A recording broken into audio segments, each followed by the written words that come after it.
There it is. Whoa. Let's fix this.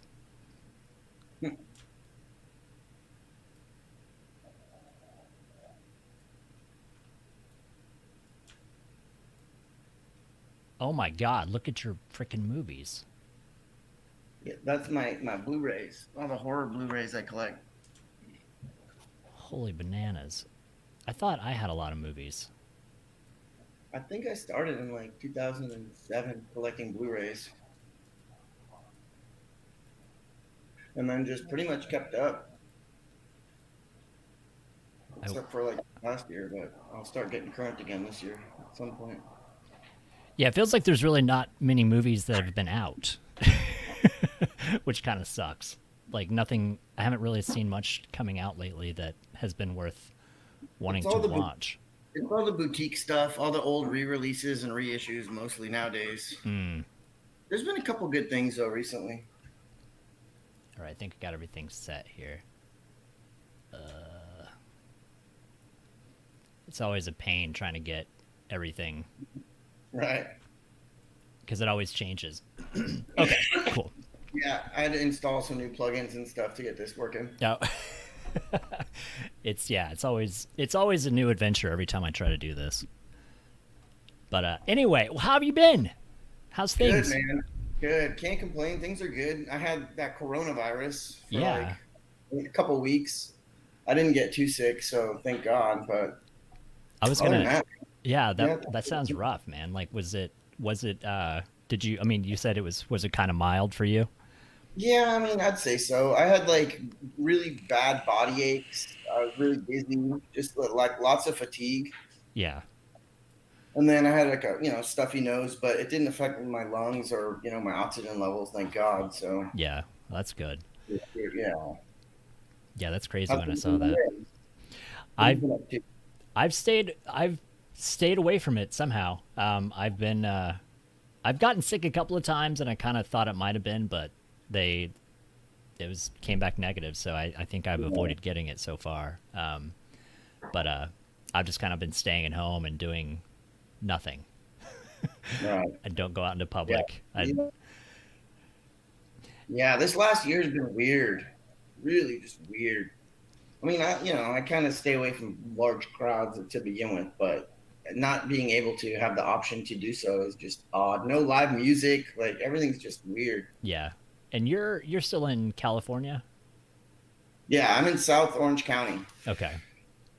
Has it been? I mean, is everything like? Does everybody follow the rules? Is everybody doing what they're supposed to do, or what is it? What's it like there? Uh, I mean, not really. Not, Yeah, for the most part, it's been kind of wild, for the last few months. But I mean, I don't know. Everybody's trying to find the new normal out here now. Like things are starting to open back up a yeah, little bit. But it's still kind of weird. yeah. It's pretty much open game here in Oklahoma. Like nobody does anything, nobody cares. So Yeah, I don't think there's a lot of enforcement, but I mean, like places will kick you out if you're not wearing a mask for sure. yeah, You know. Yeah. Strange new world. yeah. It's been a trip. So do you want to talk about vaping for a little bit? Yeah. I don't know if sometimes I always like to ask just in case. Yeah. So I mean, yeah, I still stick, a lot of my closest friends are still involved in the industry. So, yeah, are you doing anything in the industry anymore, or are you out of it? no, no, not at all. I mean, I'm still, like I said, I'm still close with a lot of people that are in the industry, but myself, not really. I just kind of do work for other people and just play Yeah. with other people's money, I guess. Just, Uh, there's a guy in my chat, Antior, and he had a favorite, and I totally forgot. Antior, you're gonna have to type it in. He had a favorite flavor that was from Five Ponds that is not made anymore. probably from the mixology line. There were a couple good ones in that line, man. When we had to squash that one, that I really, really dug. Yeah, That was a cool time, man. That was a really cool time. yeah. That was kind of back in the heyday. Absolute Pin was the one. Oh yeah, Yep. I think they bring that one out every now and again. They'll probably roll that one through again. Yeah. Did you Probably. did you have a hand in that one? Yeah, all the original flavors. Like everything through like 2016, I'd say. Yeah. I mean, we're all pretty much heavily involved in, all of that. It was really cool. Yeah. We started just, just a few of us in the back room, and then expanded into, a huge company within like 2 years. So that was really fun, just watching it grow and then watching the industry grow. Yeah. Until about 2016 when it just got ridiculous. Yeah. It's kind of it's kind of going downhill. I don't know. Do you have any thoughts on everything that's happening with all the regulations and all the post office stuff now and the I mean, it's UPS and ridiculous. It's a blatant, I mean, it's been blatantly, witch hunt for years now. yeah. Um, I think honestly, with the stuff that's going on with all the shipping companies saying that they're not going to start shipping. I mean, I know personally of a couple guys that are doing a vape freight is the first Mm, one that I know, yeah. distribution type network that, I mean, it's a solution to the problem. Yeah. There's probably be things like that popping up here and there, but people are working on solutions. And I mean, it's pretty cool to see the people that are still in the fight and don't really give up, Right. what they, because I mean, it sucks. We know what it does for people, and Yeah. how it's, and it's hard to see that being, dragged through the mud, really. I think that's the rough part is that we know, because we've been around long enough. Like, we've experienced this. Like my 12-year vape anniversary is in like a week, and so it's like, I mean, they always want long term stuff, and it's like, well, we've done this for 10 years. It's like, well, 10 years isn't long enough. What do you want? I'm like, after 10 years, we've had no problems. Right. Like, you know, Right.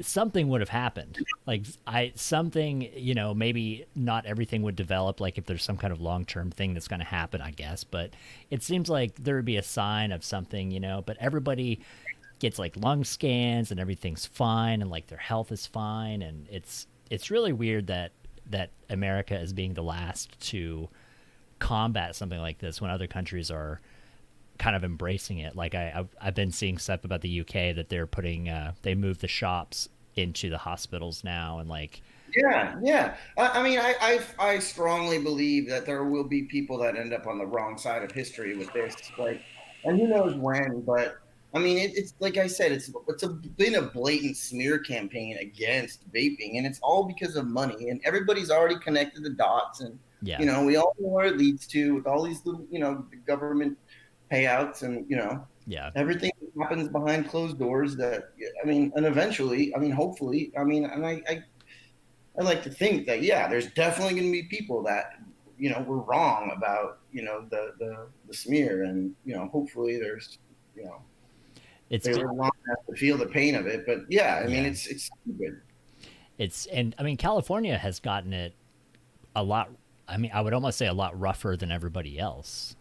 It's ridiculous. Yeah, out here. Well, there's even, yeah. I mean, when you have cities that are just going ahead and issuing full flavor bans ahead of like a full state ban just to be ahead of the game. I Yeah, mean, that's what's happening in Long Beach too. They just went full ahead and just banned everything without even worrying about if the state was going to completely ban the flavors. yeah, So yeah, I mean, you have stuff like that going on. I mean, it's really hard to just to stem the bleeding at this point. So right. hopefully some of these ideas and companies that are going to be springing up out of this will be a solution. Yeah, yeah. That's really interesting about the delivery stuff, like the parcel service and such. That I mean, it's funny. Like you guys, I can't really say we because I was never financially invested in any of this, but like that this was an industry that you guys started from nothing. Like this was a brand new thing that created multi-billion-dollar things. Like I mean that doesn't really seem to happen. And No, it was rad. It was really cool. I mean, yeah, and in the beginning, you're hyper focused on like, this is change. This will change people's lives, and this is, going to make an impact. And yeah, it was great. It was good timing. It was really fun. and I wish that things would have stayed, like they did until it started getting super fucking restrictive, and Yeah. it was. Yeah, it is. It's that'll be interesting if from that the segue from that is what I was going to say. That if vapors band together and somehow create their own national delivery system, like if we create like a vapors UPS system, like that's going to be insane. If that I mean, if that I happens. hope. I mean, that would also require people to work together and to be, Yeah. friendly. So we all know how that goes in this Mm, industry as well. So that's true. That's true. hopefully everybody's, learned from. I mean, I don't know. Probably not, just the way Right. that things are. I hate to be a pessimist and all, but seriously, I'm Yeah. old now. It's how it is. It's true. I mean, that's it. That really is how it is. Like, it's just it. You kind of want to be positive about things, but it's like we've seen all of this happen. Like we've been watching this unfold for years now, and it's just never, it's. And I always try to tell people that too. Like, this has been a constant struggle. Like, it's a constant battle from, from 2009. Like, this wasn't a new thing. That this has been going on for years. That Oh, this yeah. fight. Yeah. I mean, we were given a few years. They kind of gave us enough rope to hang ourselves with. Yeah. And a few companies, a few people saw that, knew it was going to end up happening, but it wasn't enough to do anything, and it wasn't enough to get people to listen because, the whole vape industry got overshadowed by blowing clouds and looking cool and all that shit. I Yeah. mean, I guess if I was in my 20s and started this up, I guess it would make sense because I totally would have been, a part of all that Right. probably, you know, like looking at it from a business perspective and trying to come in and like bring some sanity to it was, in the end, I mean, for me, it was a futile attempt, for Right. us because it's hard to play in that space. Yeah. It's hard. I mean, like, because I think was that when we first met was at ECC in Yeah, California.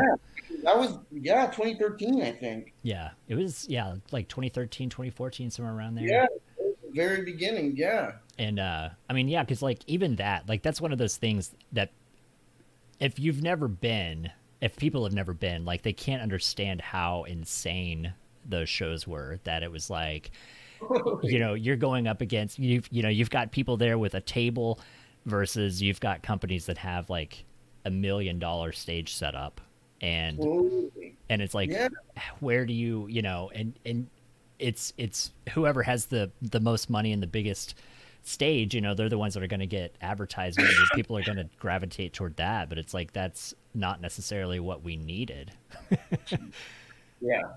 We just got crazy real fast. Yeah, it just kind of it just kind of exploded. I mean, and not California was not a negative part of that, but like I mean, I think California was a big step in everything kind of catching on. Like it seemed like once it kind of took over California, was everything started growing and moving very very quickly.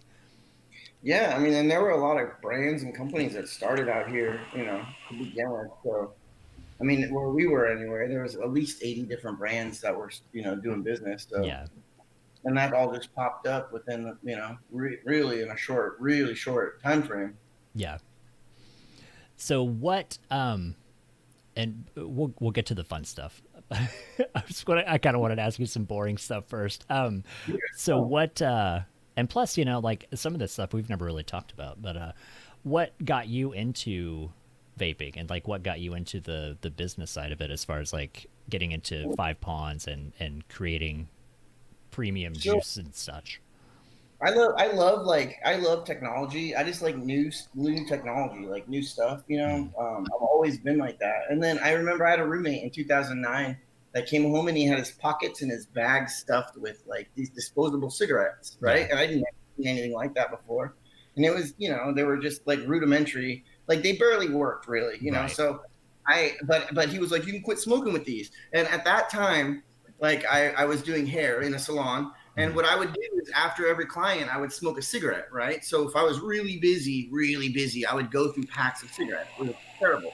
And so one day I just stuffed my pockets full of these vapes and brought them to work, and I started doing that instead of cigarettes. And like I legit did not have a craving for a cigarette. yeah, So I was like, all right, this is weird. And I just kind of, you know, and at that time there was only the forums and stuff, you know, like, so there Right. wasn't a lot of people that were into it. So you kind of had to like put everything together yourself. And it was like that until like 2000, early 2012. I had all my partners, well, two of the partners from Five Ponds were haircut clients of mine. Oh yeah. And so one day, one of them came in with a vape, and it was just, and by that point, I already had like a Pavari and, you know, like just Yeah. whatever was cool at the time, pretty much. And so he had this little e-cigarette, and he just discovered it. And I was like, oh, dude, you know, we just started talking about it. And I was like, just, you know, super, anything I get passionate about, I kind of, you know, will talk about and go on about. So he kept coming back and we kept talking about it. And he told me that he had a couple guys that wanted to start a brand and if I would be interested in it, you know. And so we just got to talking. And by the end of the year, they had everything to show me. And they were like, we just want you to be the front of it and help us develop everything and start from the ground up. So that's pretty much that. Like, I quit my hairdressing gig. I'd been a hairdresser for like 18 years. Oh wow. Yeah, so it was pretty gnarly, you know, but I fully believed in the product and what they were showed me and what they were doing. So I was like, yeah, man, like, and I'm willing to learn. It was a totally different environment. And all of these guys came from professional backgrounds and I could, you know, learn a lot from them. Yeah. So you know, that was it. And, you know, they were full on into harm reduction and not into the flashy side of it. I mean, you know, they just wanted to make a classy product that would look high end and was high end and that we actually gave a shit about, you know? Yeah. And so that was the whole thing with Five Ponds is we were all very, very invested in it. It was our baby pretty much. So, you know, we kind of did things a little different than everybody else, you know, but Yeah. it really worked for a long time, you know, until it was just really hard to play ball with the rest of the industry. Yeah. I mean, anyways, you know, like they do really well. I mean, they're still doing really well these days. It's just a whole different, you know, different environment, you know, different market. And I have to feel it, man. Like I have a weird sense of like ethics, you know, like if some Yeah. shit is funky or not cool on my end, or I see something like the way it's going, like, you know. So I mean, they're all my best friends still. Like we're in close contact all the time. And I exited peacefully, and you know, it was just, you know, better that I just move on from Right. there. Yeah. And you all started, I guess, in California. Yeah, I mean, we're all from Orange County. Yeah, Okay. like all the guys, surfer guys, like all grew up like beach cities and stuff. And did you move on to other stuff in vaping, or did you move on to I mean, different things? I worked for two brands briefly. I worked for Alloy Blends and Thirst Mm-hmm. briefly, and then I was done with vaping, working in the industry completely in 2017.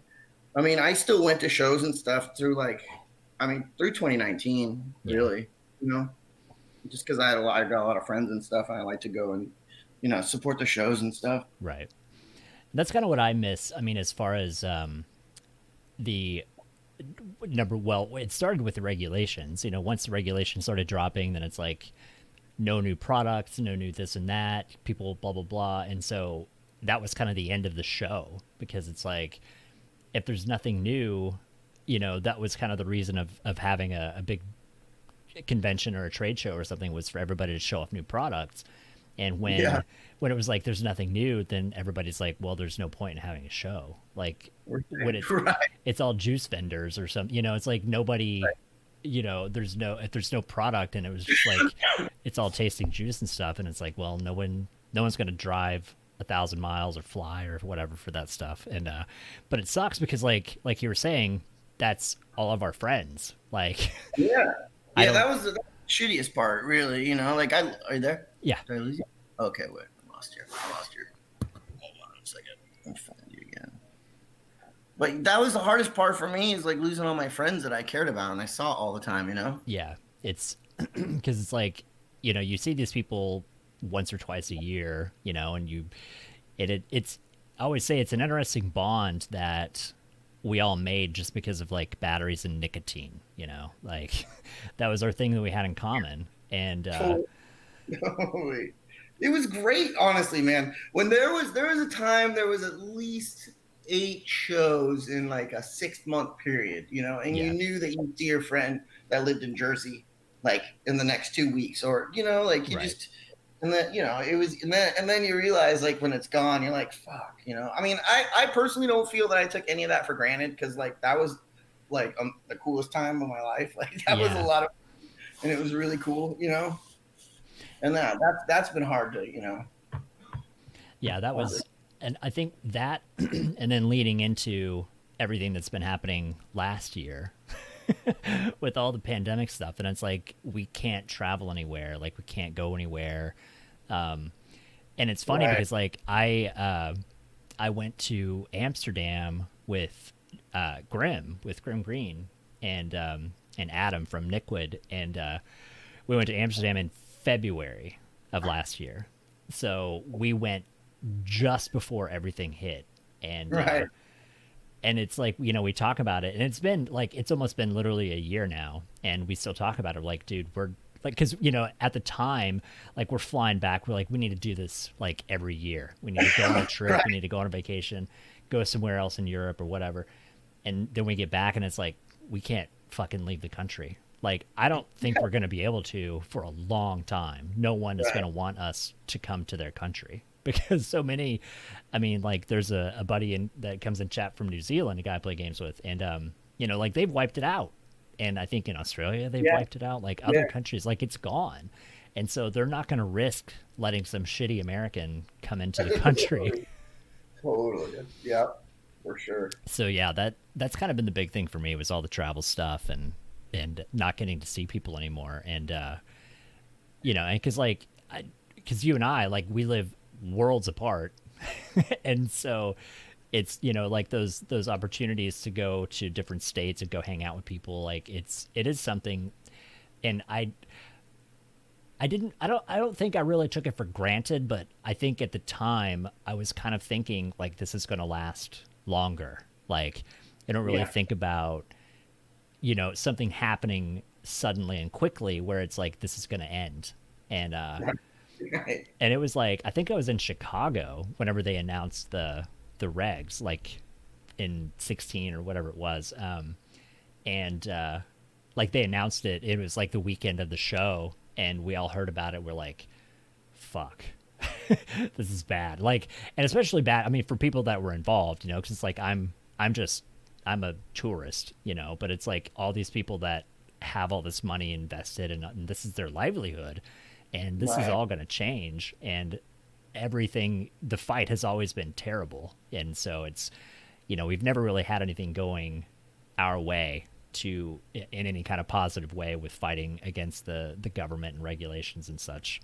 So it's yeah, it's kind of, it sucked, like, these last few years. Like, it's, we had that great heyday, which, I guess we're just going to have to appreciate for what it was, because it just seems to be getting worse and worse. And I hate feeling that way, because it's like, why can't we do anything about it? Like, why, like, as much as we fight and fight, it's like nobody's on our side anymore.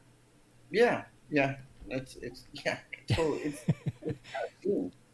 That the government just wants, I mean, and it is like, and I think that's the thing too, is people kind of, they kind of take that as a little bit tinfoil hat, where it's like, well, the government is this and the blah blah blah and pharmaceuticals, and I'm like, it's really not tobacco. Like, they're rich as shit, and they're always going to be rich. And I don't think they're too worried about people not smoking. Like, they can find ways to continue to make money, but it's all this other things. And and it's like, well, that's a conspiracy. Like, that's not real. I'm like, no, no, no. You can follow the numbers. You can figure Yeah, this out. Like, it's all there, but nobody wants to see it. totally. Yeah, I mean, just being in the industry opened up my eyes to a lot of, a lot of how government actually works and how ridiculous it really all is. Yeah. So, have you, or let's see. So you said, you were, I didn't know you were a hairdresser. You were a hairdresser for, what'd you say, 18 years? Yeah, long time. Yeah, that's what I did. I mean, I kind of did everything. I did makeup for a while. I did hair. I did men's hair. I kind of did a little bit of everything. Yeah. And you've always maintained great facial hair. Thanks, man. It's I'm always very seemed I'm harder. deficient in that shit. I can't grow any of it. I can't. There was I had like an abnormally long awkward phase, probably like 18 months. Yeah. Yeah, yeah. I just had to power through it, and it worked. So did you said you did makeup? Did you do like beauty makeup or did you do like Yeah, theatrical or I worked for like Laura Mercier, LaRock, Benefit, just a couple different like color companies. I really like color, so that was really fun to me. yeah. Got to be creative. I mean, I always had a little creative streak. I like to, paint and do stuff, but that was really cool. Yeah. Oh, so Goober Apocalypse in chat was ask if he can ask a sassy question. Has your mustache ever gone rogue and started tickling your ears? Oh, yeah, yeah, for sure. It's I gotta cut it every couple weeks because it will definitely start going in my ear. And if you see, like, I'll poke people's faces, like my mom will get a hair up her nose, or my whole side of my mustache in her nostril, or down my own nose. I poke my eyes with it. Wow. I see it's one of those things. It's like, when you see somebody that has a talent or a gift or something, like that you can't do, that it's one of those things, like it's always kind of marvelous. It's like when you watch a painter paint and you're like, I can't do that. When you see somebody grow giant majestic facial hair and I'm like, I can't relate. I can't even understand how that is. I wasn't even sure if I could do it either until it just like Wish you after weren't so that fucking 18-month awkward, bud. phase, I realized that I made it through, and Yeah. it was fun. So, do you play video games? Yeah, I play a lot of stuff. It just depends. Like, I get everything. Like, I'll buy anything that I'm like remotely interested in, and then I'll sit on a lot of stuff. Like Yeah. so. I like RPGs primarily, Yeah. and I guess like recently, like a lot of roguelike stuff. Mm-hmm. So I don't like competitive unless it's like a team based cooperative like Right. multiplayer game. I'm not really good at like Twitch shooters or anything like that. Yeah. Like at all. I hate like dying instantly and then having to wait to respawn, and then because then I end up waiting to play longer than I actually can play. Right. Yeah. I'm not great with like deathmatch stuff. I'm not very good at that. I kind of prefer the team based stuff. So yeah, I play a lot of stuff. I mean, I have every console. I don't have any of the new stuff yet because I'm not going to pay $900. Right. I can wait a little bit. That's totally acceptable. There weren't even anything good at launch that I wanted. So, Yeah. I mean, I feel that it did hurt a little because I am that guy that wants everything like day one. Yeah. So, I talked myself off a ledge a few times. That's just ridiculous. And what about PC? Do you only play on console or do you play stuff on PC? I've got a killer PC, but the power supply went out, and I haven't gone and gotten a new one and fixed it yet. Those are really expensive right now, by the way. Just I've whenever you got start looking. I got a 2080 Ti in there right now. Well, Jesus, why are you? You need to get I this know. thing fixed. Yeah, but I'm primarily, even when I do play though, I usually just use my PC was pretty much for VR, like exclusively, like Half-Life Oh, okay. Alyx, and like anything I can do on like with the Steam. I have Oculus Quest 2, and then the I have the Rift S. Yeah. We're gonna have to talk about that then. Dude, I love VR, man. It's a trip. Good. See, everybody else is like, nah, VR, meh, meh, meh, meh. But You just gotta find the right thing, man. Like, there's so much cool stuff in VR. Like, it's like the possibilities like for the future in that are like it's unreal. Like yeah, that's insane. I'm with that for sure. So now, I've never. I really need to write down this question because I always word it differently every single time. Do you have like a young memory, like a fond memory of like your first time you're playing a video game, like one of those memories that sticks out to you that you remember that you're like, wow, this is that kind of like felt like video games are something that you really enjoy or that you're really into, like opening a Nintendo on Christmas or anything Yeah, like that. I think it was like 86, maybe 85. I think I was 9 when the first Nintendo when the Nintendo Entertainment System came out. But even before that, though, my uncle, my dad's brother, was big into Atari and Coleco, Yeah, and they had literally every game that was ever released. Just like that's like why I like collecting. I think it started from that. yeah. So like the wall, they had a wall of like games, like every Atari 2600 game, like ever. That was And my not just first. Yeah, but because they were my cousins and my uncle was like that. But when Nintendo came out, they just bought everything. So my parents didn't really have to buy me anything really. We just go and borrow it from my uncles and my cousins. yeah, So it was cool because I got to access a lot of stuff that I know a lot of kids really didn't have access to, like right. every single game in like the library that as it was coming out, Yeah. we got to play. So games are like a big part of my childhood, like big time. Do you have a particular game that you remember, like your first memory about playing a particular video game? Probably the original Metal Gear on Nintendo. Hmm. I remember getting that on Christmas, and that was like the coolest game. I mean, to this day, I still love that game. But that was the best memory I have. That was like probably the first game. I mean, other than I think Super Mario Brothers that I'd finished to completion, and Right. it was super difficult. Like that one was awesome. But that, and then the best Easter of my entire life was because my mom in fourth grade gave me the video game Jaws, which ended up being a terrible game anyway. But it was still like that was the best Easter I ever had just because of that. Yeah.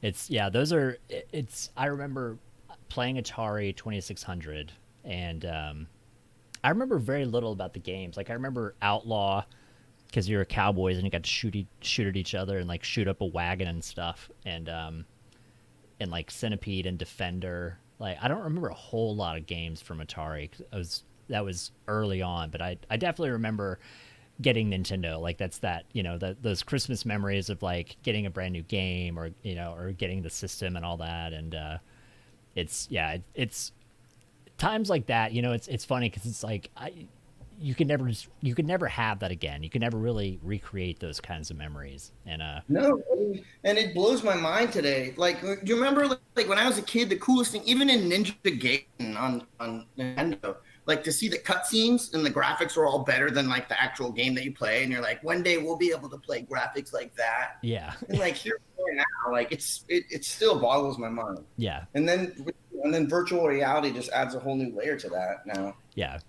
It's the the VR thing. I just recently got into. I got a Quest 2 back in October, and I and actually I got it with the intent of watching movies in VR because I'm one of the suckers that bought a 3D television. Oh, dude, I've got 82 3D Blu-rays back there. Yeah, I definitely have a 3D television.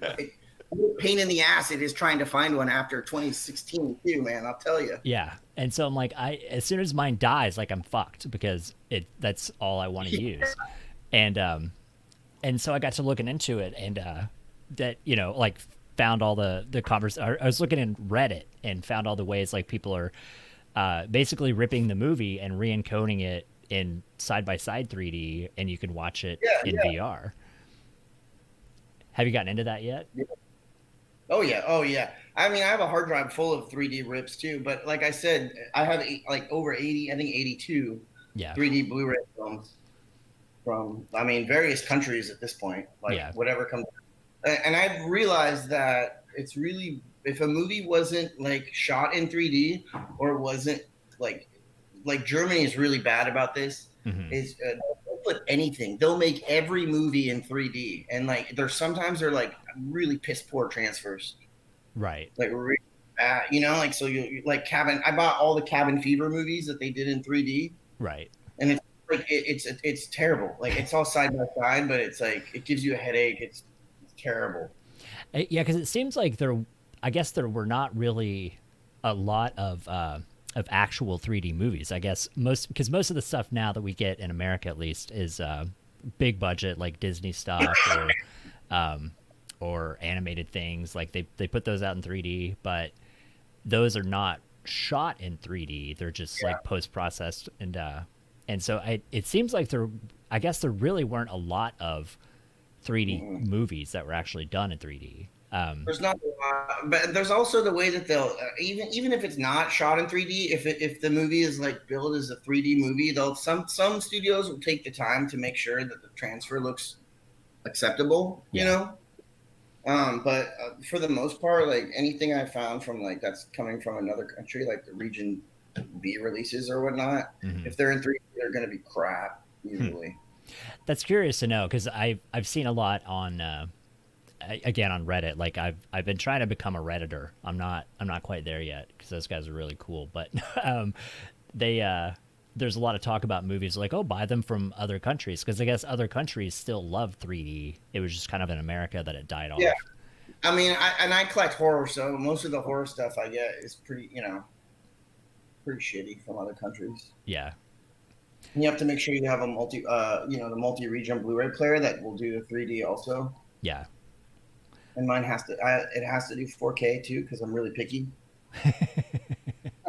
I haven't gotten into 4K yet. We'll have to talk about that one too. I But love it. yeah, if you've got a Quest, we'll have to set up a date night because I've been wanting to try because you can watch like in that big screen app, like you can watch movies together and stuff. Like Yeah, dude, that's so fun. That's rad. My friend Chris does that all the time. yeah, I've been wanting to try to do that, and I've been working out. Like my thing, and actually maybe you might know this too.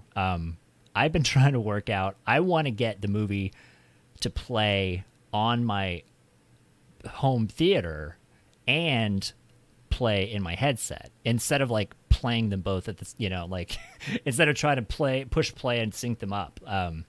That's what I've been working on. Is I've gotten very close, but the audio is off. On the That Quest, yeah, like so I can get it to play. Like I basically I set know up two on the rooms. grid. Do what? Yeah, yeah. Yeah, so like I get it to play like the movie's playing on my television and it's my Right. headset will sync to that room, but the audio coming out of my speakers is just slightly off. Just enough to Yeah. where you can notice. And so that's been my current goal is trying to work all that out. But yeah, it's funny because I really haven't played any games. Like I've picked up a handful of games for VR, but I haven't played any. Because I'm mostly like I'm waiting to redo my room so I have the ability to do VR in here. And Yeah, you don't so, want to break your fingers, man. It's not fun. yeah, it's like I need to get that set up because like Half-Life Alyx, you mentioned, like I want to play Half-Life Alyx, but I don't want to ruin that first time experience by playing it alone. Like I'd rather stream it. Yeah. And Yeah, you need space too. Have you ever punched anything as hard as you can when you're in VR and you like it's like someone just comes up and slaps you across the face like out of nowhere. You have this like your knuckles could be broken. oh You god, definitely, it's just a shock. It's terrible. yeah, I'm hoping that's my hopes and dreams is to not like punch my monitor or like knock over a computer or something. But And then yeah, and the boxing games are legitimately a workout. it seems like that yeah that you can get a lot of cardio from playing. I mean, even like I played the demo for Beat Saber, and even that like just moving your arms around.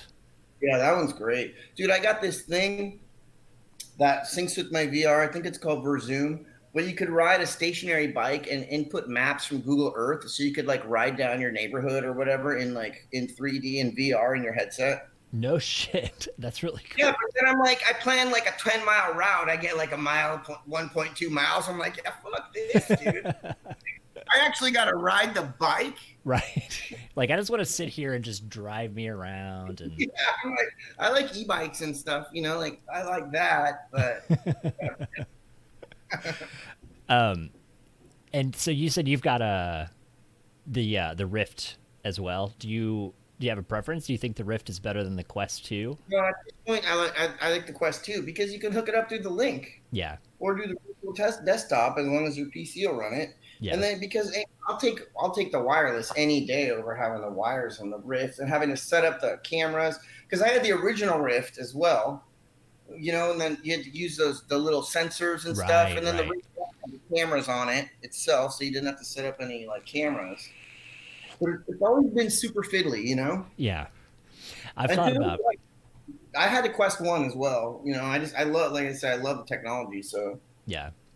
I thought about getting a PC VR headset, but because like a lot of the stuff that I'm gonna be, as far as playing games, it's like, cause I could do it on the Quest, but the other stuff, like I could I could run it differently if I had a PC headset. But everybody keeps saying, like, especially with the sensors and stuff, like I don't really want to deal with all that. Like it is really cool that they made the. I mean, especially I keep telling people for $300, man, the Quest 2. Even if you don't love VR, like there's so much cool shit just to dick around with, like aside from the games. I mean, like the maps and like yeah, just no, it's anything. bad. And it's like I love it because there's a couple groups of people. Like there's some people will get nauseous right away. Yeah. But some people, like I had one friend who'd never seen VR and put it on, and he was in that thing for 3 hours. Oh God. Like he takes it off, and like everyone's either like, "Yeah, dude, I'm getting one of those immediately," or they're like, "Nah." Yeah. It's and it's funny because like, and because you've been around games, it sounds like that you've seen they've tried this for years, or decades. Like VR stuff has kind of come and gone, and it's never really made it to an affordable medium. And Right. I mean, $300 is not cheap, but it's like that's cheaper than a PlayStation 5. Like Yeah, for that's sure. cheaper than a console that people are getting. And so it is really cool that it's finally kind of made it to a point where it's pretty accessible to consumers. And Yeah. I mean, and they're innovating it constantly. Like this year, we should be able to use our hands and not the controllers. right.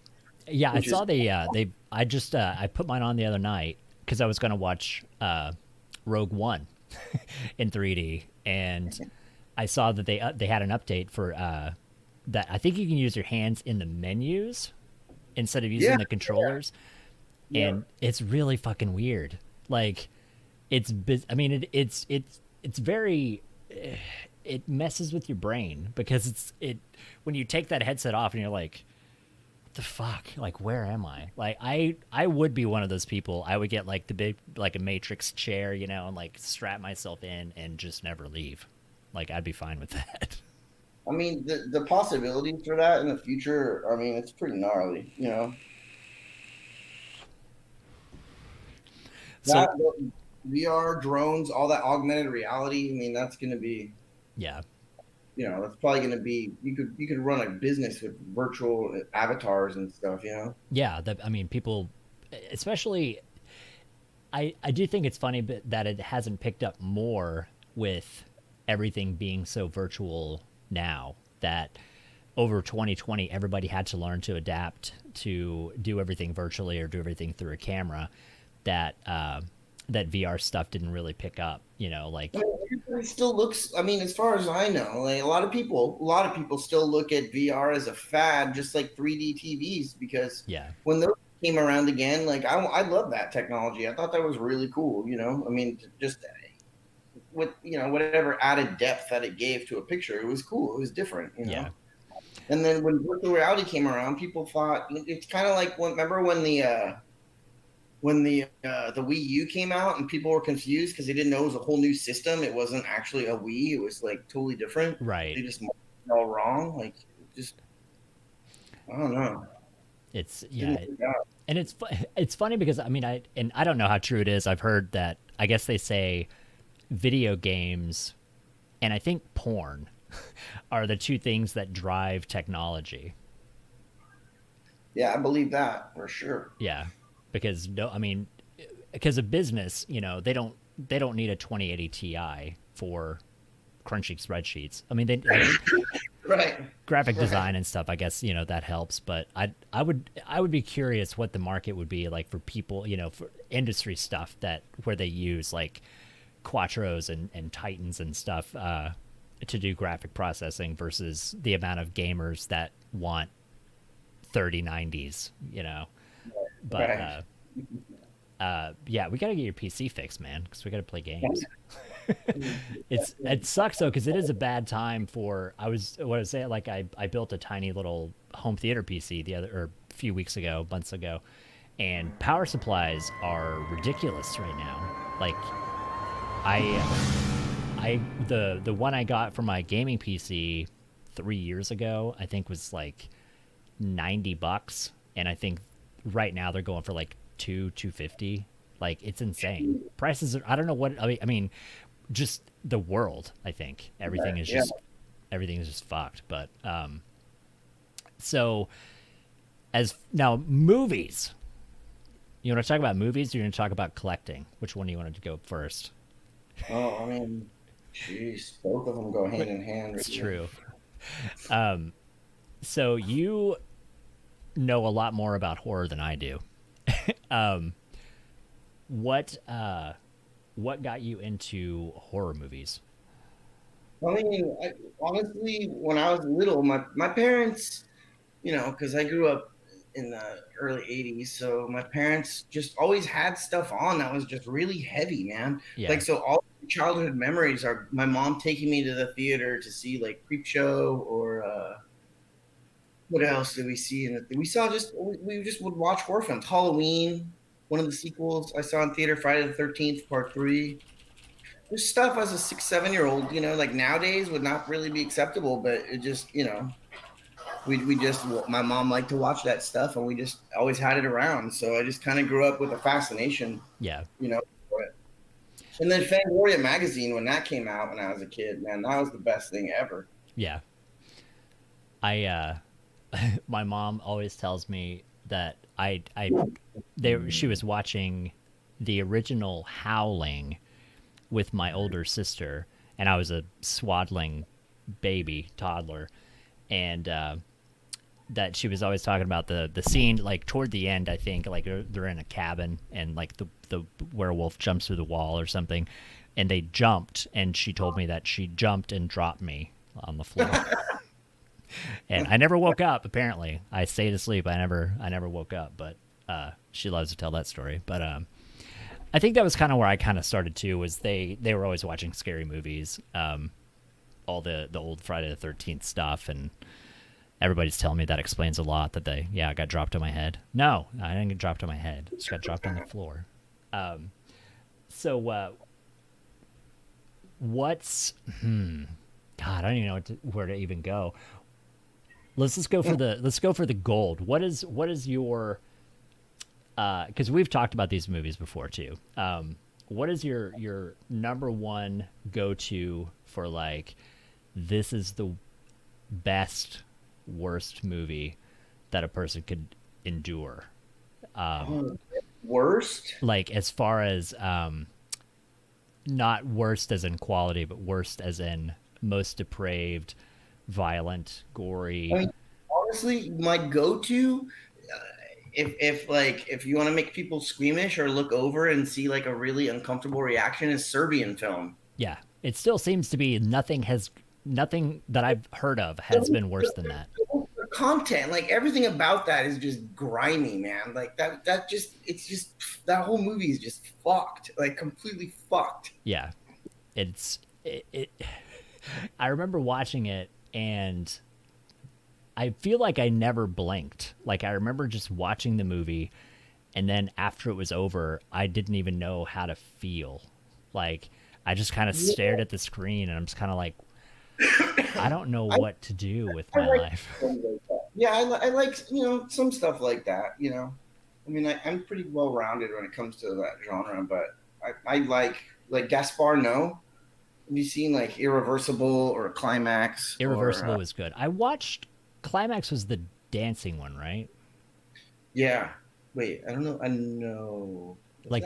Was that the one where it's like the like that was all? Yeah, I think that was, man. That was a trip. Dude. I love that. I love that stuff though. Yeah. Like he's sometimes he gets a little art house like Lars von Trier.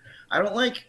There's a new one, Saint Maud, that was really pretentious. Kind of. I mean, it's still good, but I don't like too pretentious. Like in my horror, really.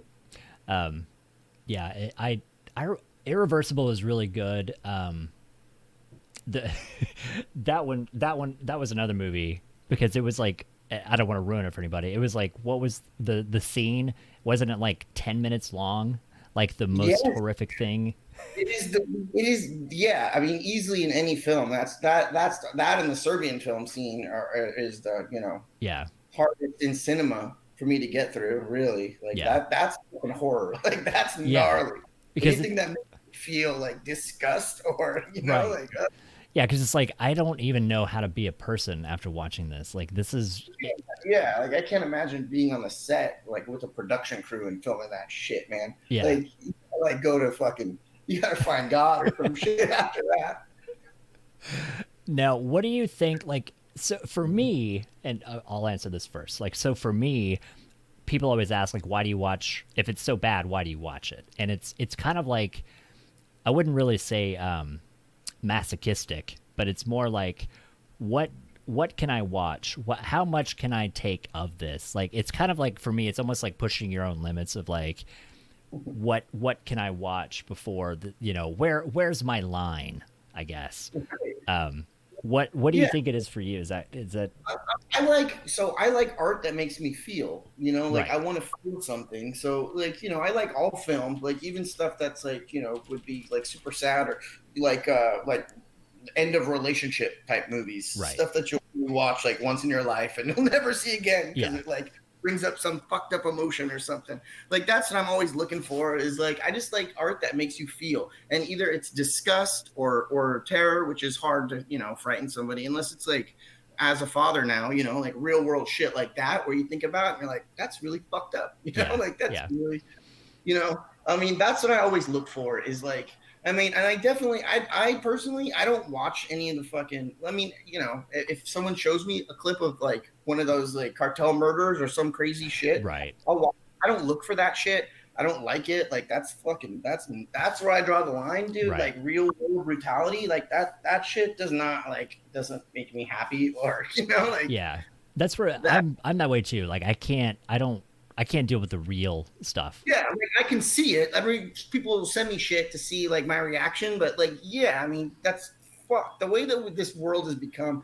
When I was a kid, dude, we had Faces of Death, right? That was like Right. fucking crazy, man, and that was real enough, and that was like behind the scenes, like don't tell mom and dad. And now, dude, you can just type in "man getting head chopped off" and see a fucking dude getting his head sawed off Yeah. for real. Like that's fucking insane to me, Yeah. like that. That's another thing that just blows my mind about how social media is and how we've adapted to violence. Right. And and I think you're better friends with her. Like there was a movie about torturing cats Oh and yeah, what that gets you. yeah, yeah. That shit was nuts, man. Yeah. Like that was nuts. And then like you have a segment. I mean, growing up, I was always intrigued with serial murder and these dudes like Charles Manson and Ted, all those dudes. But it never went beyond the level of intrigue. Like those dudes killed fucking people, man, and Right. they were fucking sharks living amongst humans, which is the most intriguing thing to me. Do you know what I mean? Like Yeah. that's fascinating, but like the fucking depravity of some people, dude, and like and the way that it can be spread through social media, you end up glorifying people. You see people with tattoos of fucking serial murders, that's a little fucking nuts, man. Yeah. There's definitely a limit. Like I'm with you on that one too because it's like I think it's very interesting that a person like the idea of a person being a sociopath is fascinating and Right? Totally agree. like Like I that to shit up. I'll read all about that stuff, man. yeah Like and just in case any sociopaths are listening, that's not an insult. That's just literally like it's we need fascinating some. because it Look at our government. We have to. They run the show, dude. We're run by narcissists and sociopaths, I suppose. So I mean, yeah there's a place. Just don't fucking kill people, man. yeah that it's like that if that part of your brain because it's like it seems like that's kind of instinctual like even as a child like you kind of just know certain things are right and wrong like it's kind of just in your body and the idea that some people don't have that is just incredibly fascinating that people can Yeah, or no impulse control. Like yeah it just goes no impulse control. Just it's hard to like with normal people that aren't sociopath. I guess it's hard to relate to that kind of shit. So that makes it fascinating. yeah Um, and I would think maybe in a way like they may find normality fascinating. I guess I don't know. Um, Yeah, I mean, maybe. but I watched I don't know if you saw it yet, the new Richard Ramirez thing that was on Netflix. Yeah. I didn't know he was that fucking nuts. Like I knew he was bad, but I Bad man, dude. Bad man. yeah. Um, and somebody and I don't remember. I think I'm mixing it up because I think I was also watching the what is it Mindhunter, the guys that started like the forensic psychology Yeah. stuff. And I think in that show, didn't they say that he made it all up? And I don't remember if that was true. I don't know enough about him. I didn't know if you happen to know that. Like they were saying that Ramirez just made up the whole devil worship No, stuff. no, they linked him conclusively to a lot of fucked up shit. Yeah, that's what I thought too. There's a couple guys like Henry Lee Lucas that made up a bunch of shit, I and they just couldn't watched really. that one. Yeah, the Confession Killer, which is Yeah, also weird because it's like all those people, somebody killed them. right. Like, who the fuck else? If not, that was kind of the takeaway for that was like some dude saying he did all this stuff and maybe he didn't do it all, but then it's like all these people died, like they were all fucking murdered by somebody, Yeah. and no one knows who.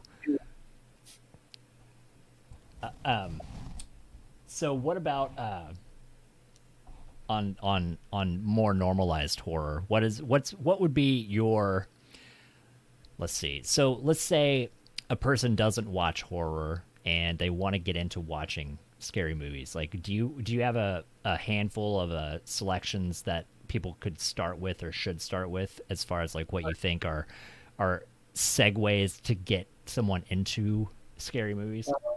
Yeah, I mean, probably. Recently, I would recommend Hereditary. I didn't like Hereditary. I love. What did you not like about that one? I didn't. It felt like it didn't have a purpose. Like the the whole thing, it was kind of by the time it finished, I was just kind of like, why? Like why did this happen? Like what? I wanted more backstory. I felt like there was no there was no. It was just. I feel that same way about the movie The Strangers, and then The Mm, Dark and the Wicked. It's it just there's no like it's just part like a slice of what's happening, and there's really it doesn't really explain why. right. The why it's just a story of that kid being, part of that cult and being, used as a vessel for that demon god. Yeah. And it was like I wanted there to be motivation Now, or did you see Midsummer? I did see Midsummer. I didn't Did you think hate it. I liked Midsummer. It it No, felt if you look at Hereditary and Midsummer back to back, like Hereditary is all darkness and Midsummer is all light. They have like polar opposite themes at heart. okay. Yeah, that makes So sense. there were things that I loved. There were a lot of parts about both of them that I really really dug. Like the opening of Midsummer is one of the most fucked up openings ever. Yeah, When she lets out that scream after she gets that phone call. yeah. The I liked honestly. I liked the brutality of Midsummer. That it was very realistic. That like they were showing some stuff in the movie. Like it didn't feel made up. Like some of the graphic scenes felt very realistic and like which was disturbing, because it didn't feel like movie theatrics. Like it didn't feel like special effects. It was like, oh fuck. And everything happened in broad daylight too, which is a good change of pace for a horror film, I Yeah, think. it almost I guess the part that got me was, and I think, and this is one of those things that you probably feel this way too, that you watch so many movies that you start figuring it out. And I think that was kind of where I think that's where I kind of suck sometimes with movies, because it's like I feel like this is going in a certain direction, and it goes that direction, and you're like, so You know, it makes it um, hard to be objective, I guess. That's funny, like that you say that about movies that go in that direction because I like a lot of films. There's a director, his name's Richard Bates Jr. Hmm. He did Excision, Trash Fire, Tone Deaf. I think he's done a couple in between, but so he makes movies that are kind of mean spirited, where you're rooting for the protagonist of the film, and then by the third act you realize that there's something wrong, and like you've been tricked, and you really shouldn't have been laughing, and you should have probably been like actually paying attention. Right. You know, movies that make you feel bad for like rooting for the wrong person. Yeah. Yeah. He's a master at doing that, and I love stuff like that, like just mean spirited stuff. You Yeah. know? Now, was Excision, was that the one with the two sisters? Like the one was Yeah. sick. Yes. That Yep. the girl needed surgery or something. That was that movie. Yeah. Yeah. Like cystic fibrosis or something. Yeah. That was a really good movie. I did like that one. I liked Excision a lot. You should, yeah, look at Trash Fire. That's his. That I think that was his follow up to Excision. I need to write this down. Trash Fire. I was going to say this is one thing too that I'm going to get a list of movies that I need to watch from you. Whoops, I clicked off the screen. There it is. Do you have Shudder? Do you subscribe to that? I had it when it first started for like 30 days, but then I realized that I'd seen everything on it.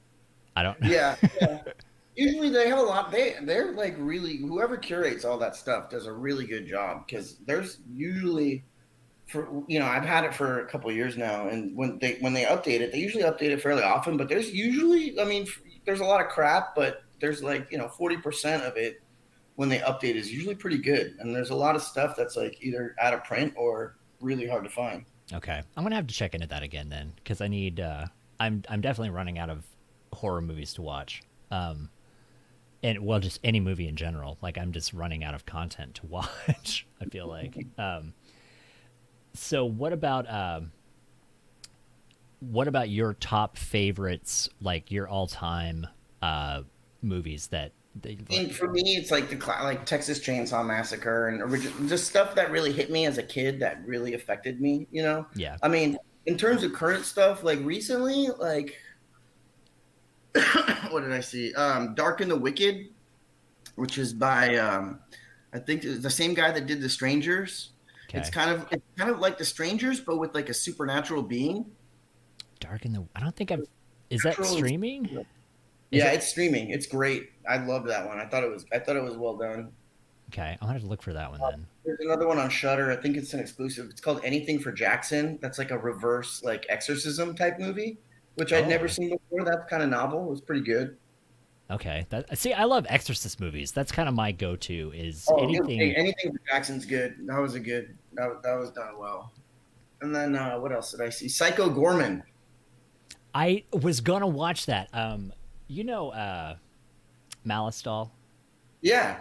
She posted about it and was like, "You need to watch this movie." And I went to watch. Like it was. I think it was free on Amazon Prime for a short amount of time. I think because I looked it up and it was like you had to pay to rent it or whatever. But at that point, like usually I just will end up probably like you might do this too. That I end up just wanting to buy it instead of like renting it. Yeah. I do. I try to not do that because I do that too often. Right. But I heard that was really good, and I've had that on my list now. That was funny. And then what else I see? The Hunt. The Hunt. Where they take a bunch of people and they let them out loose on this area that they recreated to look like the U.S. and they just pick them off one by one. See, I wondered about that because it was like. What was the story? Like Most Dangerous Game or whatever, where they hunt people? Yeah, that was great. Yeah. I didn't know if it was going to be a good movie. Yeah, that story was great. I've always watched movies that like where they hunt the people. And there's another one. You remember Devon Sawa from Final Destination? I think so. Yeah. Him and Nick Stahl are in this movie called Hunter x Hunter. Okay. That one's really, really well done too. That's got like the best ending of a film I've seen in like the last year. Hunter x Hunter. If I click on this, it's going to go away again. Let me move this. I should have brought a notepad. So what about foreign films? Do you have Do you have go-to horror or foreign films that are not very well known in Uh, America? the latest one to like really impress me, I think it's called Terrifier or Terrified on Shutter. I think it's Korean.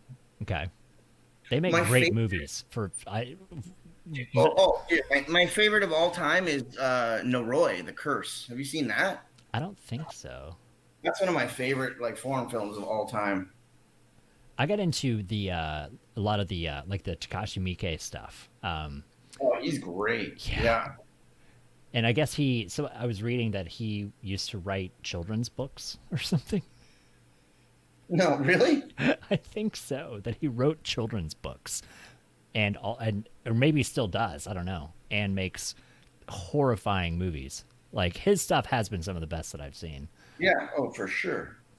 What else? I saw The Wailing. I forget what. Oh, hold on. One second. Um, what else has been really good lately? I'm trying to think. Oh, have you seen Incident in a Ghostland? No. That was Apparently, I just another. need to get Shutter. I think that's what I need to get. I'm just going to sign up for Shutter and start watching movies on Shutter. Yeah, there's a lot of crap on there too, but there's a lot of they really do a good job with their curation. Um. Oh. Oh my God. Hookers wants to know how many DVDs do you have? I have like Have you counted? yeah, they're all. I have an app that puts them all in alphabetical. It's over 1,180. Nice. Which app do you use? I use one that I found a long time ago. I've been using it for like 10 years. It's called Movie Collection, but I can scan them all by barcode. And so every time I just get a new one, I just scan it, Yeah. and then it's where to put it in the collection. And See, this we're like kindred spirits, and we never really even knew that. Like in the beginning, I don't think. Because that's exactly what I do. Like I've got I scan all the shit. I even before cell phones, I had bought a little barcode reader that would plug into a USB port, and I oh, could. that's bad. Yeah, dude. I just had I had lists, dude, for years of everything. Like I collect like all sorts of stuff, dude. Like sideshow collectibles, like the premium format figures. Yeah, And I was gonna say because you have other stuff that you collect. yeah, like all sorts of stuff, like pins, like horror themed pins. I've got hundreds of pins, games. What about books? Oh, I love books. I have a whole collection of first print Stephen King. Oh, wow. Okay. Everything he's ever done, I have a first edition of.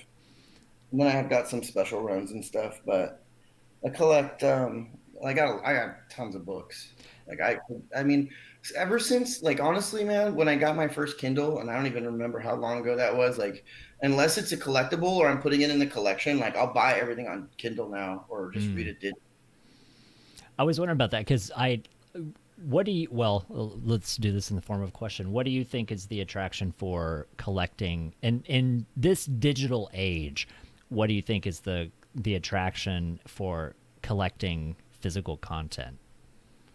I mean, for me, man, it's just like nostalgia because, like, ever since I was a kid, when I first walked into like adventures in video, like just seeing the racks and racks of movies, just like I knew I wanted that, and I will have that, and I, like Yeah. that's that's so for me. There's a big, nostalgia that goes along with even if it's updated and it doesn't look like when we watched it, when we were kids, Right. which sometimes is a detriment, Yeah. when you watch something and it's super crisp, clear, and HD, and you're like, "Fuck, man!" Like Star Wars in 4K, dude. Don't do that, man. Don't do that. Like, I need to go and find like the actual VHS that I grew up with because trying to watch that shit all crisp and shiny like it's a soap opera, it's just not good, man. It does not translate well. I'm just waiting for them to give us the non-special edition, you know? Why haven't they done that? Like, what? There's a market, man. I'll buy 4 copies. Yeah. I Like, I think I need to ask him. Grim has a copy that he has like all of them. Like there's somebody on eBay that was selling all the editions, like the unaltered original versions, on like a disc or something. I've got a rip of that, and I also have a rip of some actor put together a cut of like all of the movies together, Oh yeah, which I have not seen yet. But someone sent me a rip of it. It's like super gnarly, but I guess they cut out a bunch of shit and just kind of edited it differently. huh? It made it like a big 9-hour movie. Yeah, and I was told that I would like that. So Interesting. one day I'll get my hooks in that one, but that's a dedication. Yeah. Um, so what about, okay, so let's talk about 4K. Do you, I haven't felt the need to make the jump yet. Oh, What I is love like, is I is love it it. that much? Is it, I mean, Yeah, obviously visually it is, but yeah. I mean, you gotta fiddle with some stuff too, a little bit. So it's and I really don't with the TVs that I have now. Like I got some really good ones, and the fiddling is minimal, yeah. really. But you really do have to calibrate it and set it, and anytime you plug something else in, like my other players, like sometimes if I plug in the 4K, if I'm gonna watch something on 4K and I'm using the actual Blu-ray player, you'll have to manually adjust like the light and the tone and whatnot. Mm. But honestly, it's like it's definitely game changing watching something in like in HD for sure. I mean, there's a major step up. And what about like with the upscaling, like because I see that's my thing too is I have no 4K movies, and I'm curious on your opinion on this too. I can't really think of very many that I'd want to rebuy in 4K, like because I know we have very similar tastes in movies. So what were some of the first movies that you were like, I want to watch this in 4K, that you wanted to go out and buy it again in 4K? Any of the big like blockbuster stuff that's like The Dark Knight, I think was one that I wanted in Mm, 4K. Stuff like Inception. okay. Any horror film. I'm trying to think what's came out in 4K. Horror. There's a lot horror wise that they've like redone. Dawn of the Dead, Suspiria is a Mm, really good 4K. The old Suspiria, it cleaned up really well. It looks awesome. Texas Chainsaw Massacre looks like unreal, dude. Like unlike really? nothing. It's nuts, dude. It's nuts. It is absolutely nuts because like we always watched it all grainy on a freaking like little Yeah. little CRT tube for years, and then to see a 4K rip of it, it's like you see colors and stuff that you've never seen before. You're like, this is Okay. insane. See, It really that's stuff good to like that. hear, because I was just thinking, like I was thinking of it as like, if you're taking a movie from the 70s, that it's not going to look I'll tell amazing. you what though, I still feel that like people today, like kids today, are still missing out. Or I don't know if they're missing out. I mean, maybe they're not because they don't have to deal with what we saw. But it definitely takes away something from the older stuff Yeah. that you like. Just maybe something dumb that you just always caught on TV, but you never actually saw. And then you're all excited to watch it, and you watch it, and it's like filmed like it was last year, and you're like, I fucking saw this when I was 5. Right. It's weird, dude. There's a feeling associated with it, and I don't know what it's called, but it's not pleasant. Yeah. You're like, sometimes like that's cool, but that's too cool, maybe. Yeah. There Yeah. is, it's funny. There's a condition. I don't know if it's a condition or like a phobia. I forget what they labeled it as, but it's like there's something, because I've known people that can't handle high def television, that it's too realistic, that you know, so those people though, I've always found it's an issue with the setting on their television. Always 99. huh. I honestly to date personally haven't gone to someone's house and then they always will tell me that, and then I'll look and they have like their true motion setting turned on, or they have their hertz like all the way up where it looks like it's a soap opera and everything was like super fast and just looks like it's too real. Yeah. Okay, interesting. Yeah, usually it's a TV issue. Like, I mean, because all these super TV, all the 4K, like all the smart Ultra HD, all have like these like smoothing features and stuff that you really don't need unless you know Mm, exactly what you're doing with it. yeah. There's I think they related it to it's like with robots, that when you see robots that are too human like, that there's something that there's, I guess it's something animalistic or The reptilian, uncanny whichever, valley. Right. that it triggers in your brain that you're like, this isn't and I think they said it's also related to like coulrophobia, like it's something related to being scared of clowns, because a clown is wearing makeup and you can't see their Right. expression, that it makes it, your brain doesn't want to register that it's a real person. Right. But yeah, I've heard that about TV. But yeah, so that's my thing. That's kind of why I haven't really jumped to 4K, was back to the 3D thing. It's like I've got my 3D television and I only have room for one. So I'm like, if my 3D TV dies, then I will get a 4K. But I haven't, And then I got the headset. Then I got the VR headset. So like I can watch a virtual fucking movie theater screen. So I'm like, do I need a 4K TV? But there's that collect, that tech part of me that wants to get one, but I just can't pull the trigger on it. Right. I mean, and the cool thing is, like, I mean, the costs on the TVs are going down like every year. Yeah. That's the rad thing. Like, you get some really good technology. One second.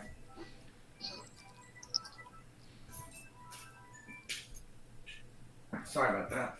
Oh, you're fine. Yeah, you get some really cool technology for a lot less than you were paying 5, 10 years ago. Yeah, back when, I mean, because I remember my first big screen TV was like 1,200 bucks, and you could buy it now for like 150. And like I think my niece has a TV that she has a 50-inch 4K TV. Actually, she has one. I should just watch hers. It weighs like 13 pounds. Like, it's insane. Like, Yeah, I love it. Yeah, that's another cool thing, man. It's like we don't have to lug around 600-pound beasts. yeah. When I was in my 20s, man, that was the worst carrying the TV.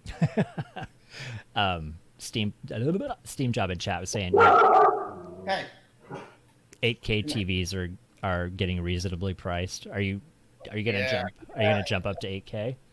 I mean, probably eventually. I mean, I don't see how they can improve too much on the resolution that they can get now with what we've got.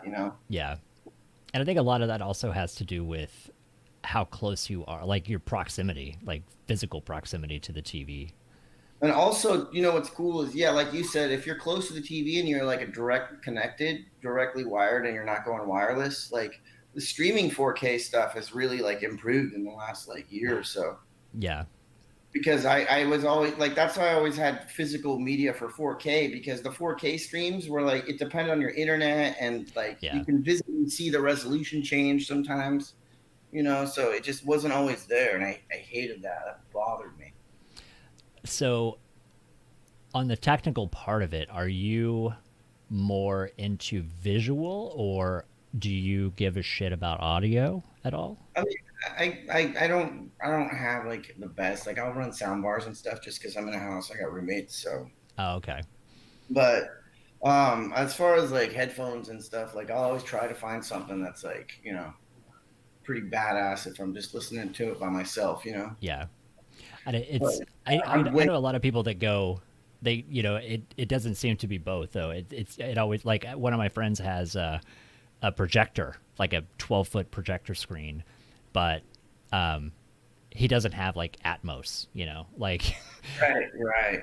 it seems like there's like always a weird trade-off of going between the visual and the audio. Like I kind of, that also why I haven't went to 4K. It's like I tend to lean toward the audio part of it, that I enjoy the audio experience, not more Right. than, but that's my thing with the Quest. It's like the Quest 2 is great for watching fit or watching content, but I'm like, I don't want to listen to it through the headphones. Like, I want room shattering audio. Right. Right. Yeah, the speakers on that thing suck. Yeah. So are there oh god, what was I going to say? Are there any movies, are there any upcoming horror movies that you know of that you're excited to see? Do you keep up with stuff like that? Yeah, I'm trying to think. You know what's weird, man, with the pandemic and the release schedule is like there'll be a bunch of stuff that's just dropped, dude, that I've never even heard of. Right. You know, or that it's like one of my best friend, like one of my closest friends, Dave is a filmmaker, and so between me and him, we usually keep our pulse on like what's going on, you know. But as far as like horror, like I don't even know what's coming up soon. Like that's not like just cheesy mainstream shit, you know, like Conjuring 3 and stuff like that. Right. I'm looking forward to watching Dune. That's gonna Yeah. be pretty rad, I think. That should be cool. As long as it's not like the Stephen King's The Stand reboot that they did, which is freaking terrible. Was that the TV or Dude, it the? was, yeah, man, it was I terrible. haven't watched that one. I was gonna say this is where I immediately lose street cred. I've never read a Stephen King book. No shit. Do you like what do you read? I used to read a lot when I was young, and it's funny because my mother loves Stephen King, and she has all of his books, um, and she has, like I'll watch a movie and she'll be like, oh, the book was, she'll watch the movie with me or something and Yeah, be like, the book books is are so much always better. better for sure. And Like just one of those. Yeah, like I grew up with reading this stuff since fifth grade. You know, yeah, so it's just been like hit or miss. You know, like I still am like loyal to Stephen King's. You know, whatever he puts out, I'll read. You know. yeah, it's one of those things like I just never find that as I got older, I would not lose time, but it's like your priorities shift. And so like Yeah, reading is an investment too, man. You know, it's hard for me as like I only find time like in the morning before I get up and start doing stuff, or before I go to bed to read because it's an investment sometimes. You know, yeah, like it's hard for me to just pick up and then just put something down unless it's like a full chapter or something. You know, yeah. like but I read a lot. Like I try to read also. You know, and everything all the time. I'm reading something. What would be if you had to recommend one Stephen King book for me to read? What would the book be? Of the last ten I would say of years. anything, from Oh, beginning of career till now. either it or The Stand or Pet Cemetery. Okay, I would like to But read it. I think uh, that uh, it is great. It's fucking phenomenal. Like just the world building that goes on. And the thing with The Stand though, man, like he really killed it with those. But it is a massive book. Like so, it's yeah. definitely you know. I don't think I've ever. I think I've.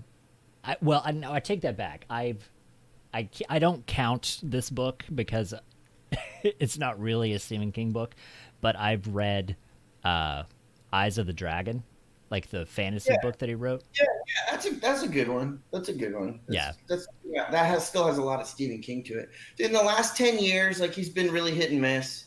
The last one of his that I really liked was called Revival, and like it's like gets back to like his mean spirited roots, where you know like in this one, like dude, if you're on the fence with your religion, let's say you're a religious person hmm, and you're on the fence and you read this book, like it could like be life shattering. Like the really. ending of the book, oh dude, it was fucking mean. It was great. But that was like Return to Form. And then his son Joe Hill Hmm. is the author and writes some really awesome stuff too.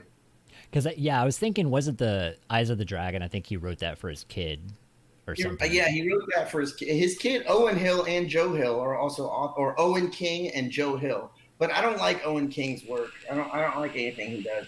Joe Hill, like his father through and through, the way he writes. Yeah. What about older authors? You have. Were you into Uh, Lovecraft? and I love Lovecraft, dude. I love Lovecraft. I've pretty much gone through everything he's done. I like a lot of like old like folklore, ghost stories and stuff. Like so, there's a time where I just tried to read like I could find anything I could find that was like an old history story, folklore, different cultures, like boogeyman and stuff. Yeah. The Wendigo, like I love that stuff. Yeah. That's one of the scariest fucking things ever. The Wendigo. Yeah, that always creeped me out as a kid, man. Um, That story. yeah. There was I didn't I watched a sort of documentary thing, I guess, on Lovecraft recently. And they were and we don't really have to get into this part of the subject because they were talking about his xenophobia and talking about him as a person and this and that, and it's like,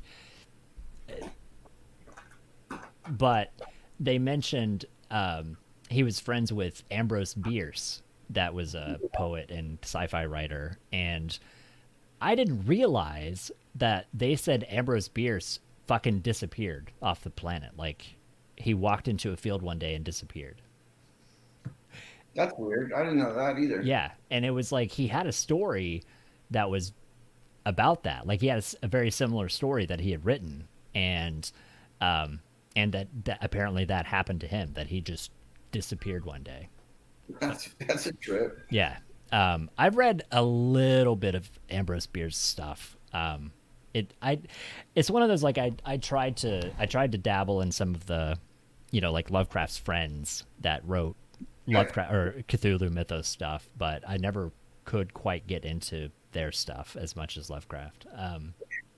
But that was I honestly, I think, and totally unrelated, I think the last book I was trying to think of, the last book that I read, I think, was Fight Club, which was also a fantastic book. Yeah, that guy's great. I like that guy's books, man. He's out there sometimes. Yeah. And like the whole thought was, whenever I finished the book, it was like, and I would wonder if that person exists, that I would wonder how that person felt reading the book, because as I've seen the movie, you read the book and you already understand, but right. It made me curious what that, I would love to find that one person that has only read the book and find out what their experience was in reading it, to see if they felt the same way. Because that was totally off the subject, but Fight Club is such a fucking great movie. Yep. It was a great book. Do you, so aside from horror, do you get into sci-fi stuff, or do you have what's your other go-to areas? A little bit of sci-fi here and there. I like this guy Dan Simmons. He wrote this book called The Terror. That's like a like historical fiction, but he adds like a sinister, like supernatural bend to it. Mm-hmm. Really well done. He's got a couple things like that I've read that are like historical fiction, but he takes a little bit of liberties with the story. Okay. And then it just depends. Anything anybody recommends to me, like, because my friends kind of know what kind of stuff I like. Yeah. Mostly horror I read, though. Mostly stuff that's like just fucking eerie.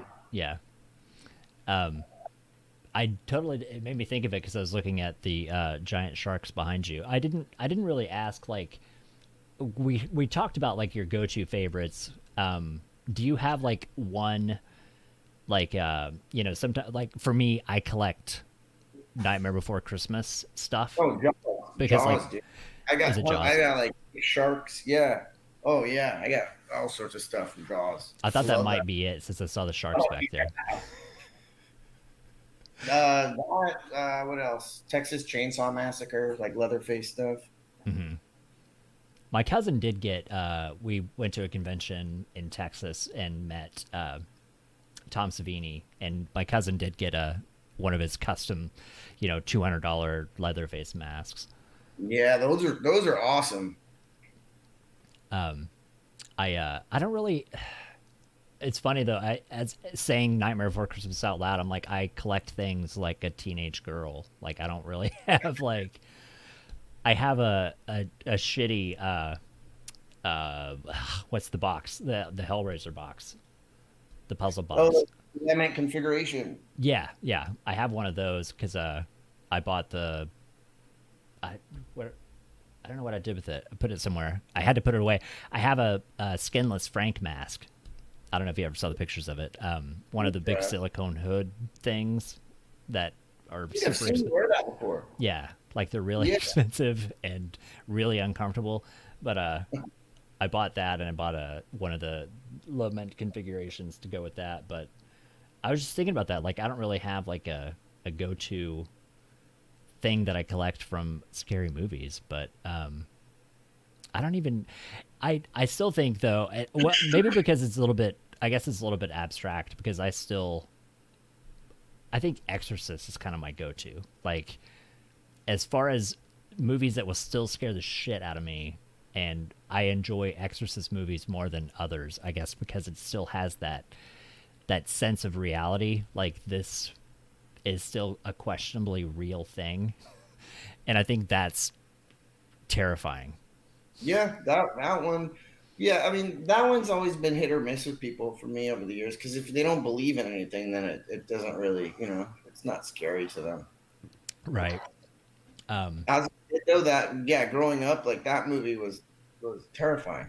Yeah. And like, and it's weird because that's again from what, like 1976, I think that was 74, 78. 78. Oh yeah, And even something that old, like, it's still very, very creepy. all the good creepy stuff was like 70s, 80s. There was a good chunk of movies like the Sentinel from the 70s, Rosemary's Baby had just a really weird feel to it. There's a lot of creepy stuff that I like that dealt with like Satanism or like cults and stuff. Wicker Man, Yeah. like back then. You're just, movies back then were just able to take so many more risks than they can nowadays. Yeah. Do you have any bad movies? Like, your in recent history, I guess, like, what movies have you watched that you just hated that were I, classified as horror? I watched a movie the other day that was in the horror category. That was by the director Neil Marshall, who did The Descent, and I think Mm. he did what else that I liked. I can't remember, but I really liked The Descent, and I thought he was good. And I watched this movie, and it was about like the witch trials and this woman. It was the worst. It was the worst movie I've subjected myself to in the last like a while because usually I'll know, Yeah. there's a couple though, like I'll admit I watched Deep Blue Sea Part 3. I did Right. watch that sequel just because it had sharks in it, and that was like I knew that was gonna suck. I knew that was gonna suck. Yeah. There's a new one, The Craft Legacy, like a sequel to the old Craft. I Like saw really, that in what are Walmart. you? I haven't watched it. I saw the cover. Yeah. It was terrible. I had to watch it because the original one was great, and I wasn't expecting anything, but to be so far off the mark, man, it's Yeah. just disappointing. So that was really shitty. What do you think about found footage films? One of my favorites, the Poughkeepsie Tapes, is a found footage movie. Mm. I love that one. That one's dark and bleak and Yeah. mean as well. That was If it's done well, there's another one I think is called The Host or Hosts or something. Recently, that was all done on a computer screen with like in Zoom, really, I don't know if I've seen that one. and that was good, man. That was well done. I think there's another one called The Bay Yeah, about like yeah. Something that happened one like was in, well done. yeah, I remember watching that and I forgot what it was. It was like something was happening with all the animals or the fish or something was going on. It was like Yeah, some yeah. weird disease. Yeah, like found footage is really it's hard to do it really well because you got all the actors have to be on point for that. Yeah. I think I'm kind of one of those weird people that I enjoy found footage stuff. It's like it's if it's done well, then it's kind of like a more of a personal experience, I think. Like, it's See the Bigfoot one, the what? the Bigfoot found footage movie. I've seen several. There There's was a good one, and I can't. Yeah, like I'm saying, there's a bunch of crap, but there was one good one that stood out that was found footage, and I can't remember the name of it. did they end up getting into like a camper toward the end of it? Shit, I can't even remember. There was I was not, it wasn't infuriating. there was a there because there was one of them, and I don't remember which one it was either, because there was like and it's weird because there's been a slew of them lately, it seems like. But there was one of them that was uh they were driving in the woods, and then they suddenly were being chased and tormented, and they figure out why. Like, toward the end, they realized that they had done something really bad.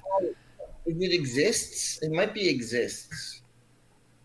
I have to look Maybe for not. that one and see if I saw that Yeah. one. Yeah, because there have been a couple. The Bobcat Goldthwait one was okay. Willow Creek, I think that was. I think it was Willow Creek. But he Yeah, directed that, wrote yeah. it or Willow something. Creek, I think, was good. I think you're right. I think it's something like the name of it. I think it was something called like Exists or something like that. We might be thinking of the same one. And I'm probably confusing multiple movies together because there's been so many weird which is weird. Like now we're gonna stray off topic. What is your opinion on Bigfoot? I don't know, man. I think personally that I held out hope, through my teen years and my 20s. And I think that if they haven't found the goddamn thing by now, then maybe it's just like, maybe it's just not a Bigfoot. Yeah, I think the thing that gets me is all of the old stories. That there's sometimes that misconception that this is a new thing that like in the past 50 100 years, but it's like Native Americans have told stories of Bigfoot for centuries, and just the fact that there's been so many weird stories of talking about how they this weird giant hairy thing lives in the woods that people knew Oh, about, yeah, I love that stuff. and I love like that's kind of creepy that it for sure.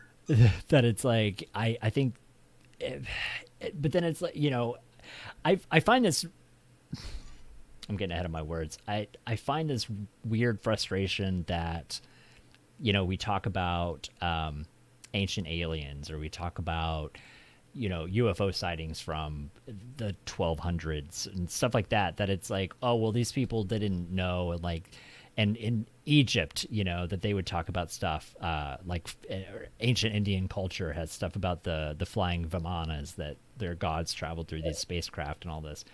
And we always talk like, well, they didn't know any better. They didn't know how to relate these ideas, and so they related them to animals, or they related to like people worshiped thunder because they thought it was a god and all this stuff. And then it's like our ancestors were pretty fucking brilliant, like a lot these cultures that invented algebra and astronomy and like calculated the distance from the sun to the earth, and like they knew all these things.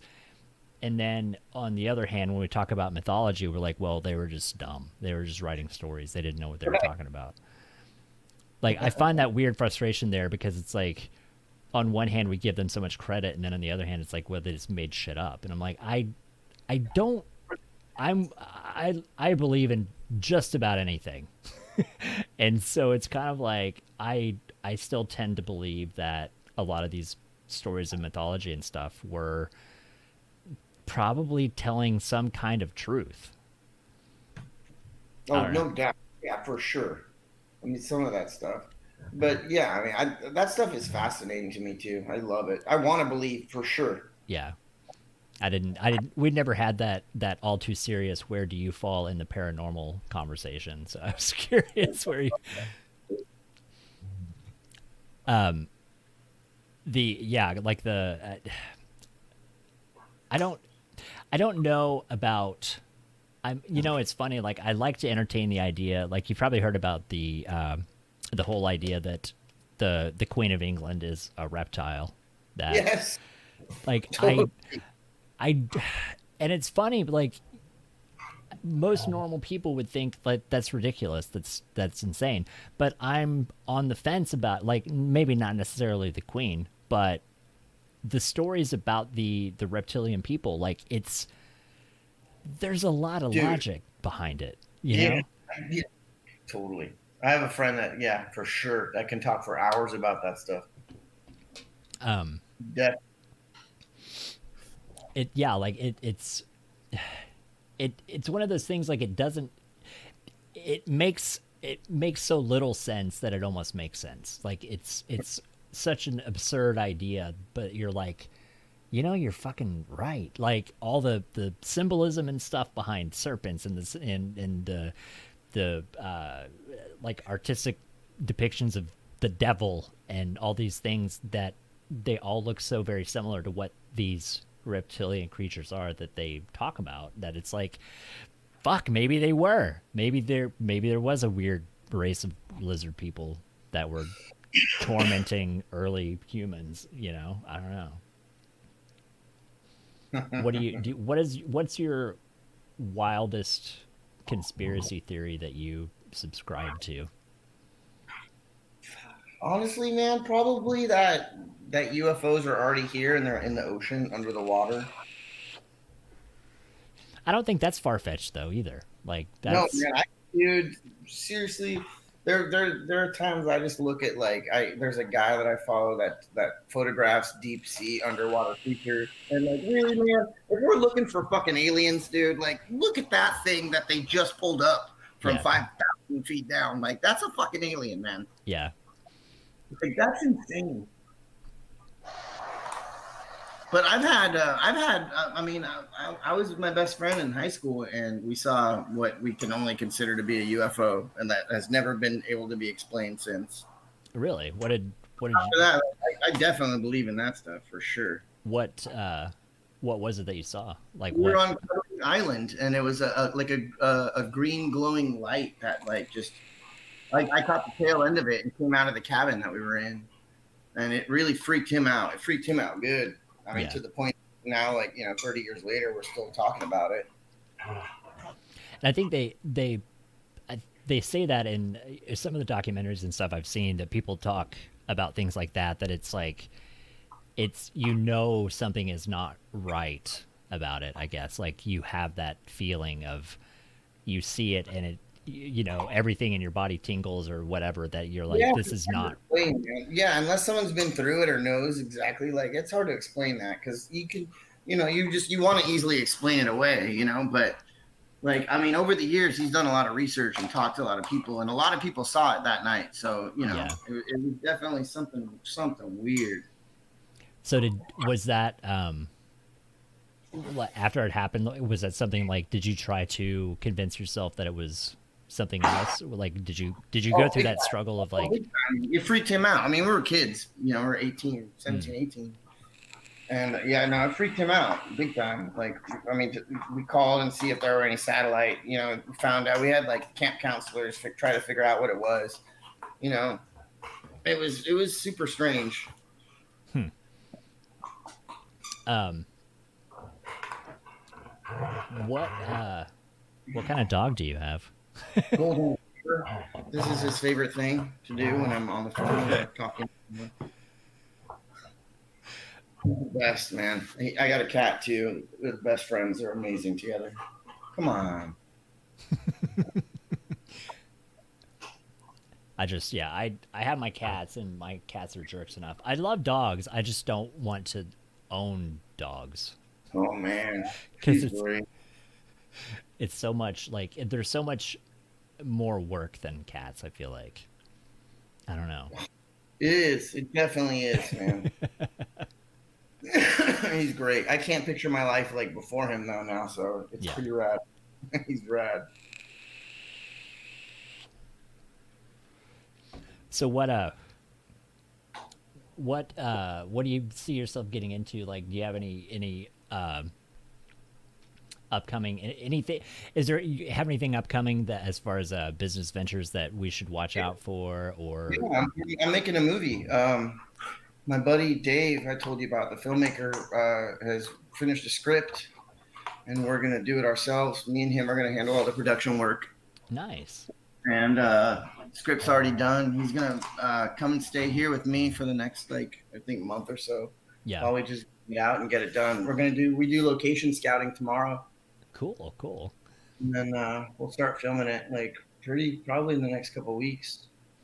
So whenever you get a website up or something, you have to let me Yeah, know. yeah, for sure. I'll keep you posted about it. It's gonna be like a like existential horror about a guy that on the last day of his retirement, he's planned out all of his money, and he's got a financial planner, and he gets turned into a vampire, which fucks up the rest of his life because he has to now figure out how he's going to survive Right. um, for the rest of his life when he only saved enough for retirement.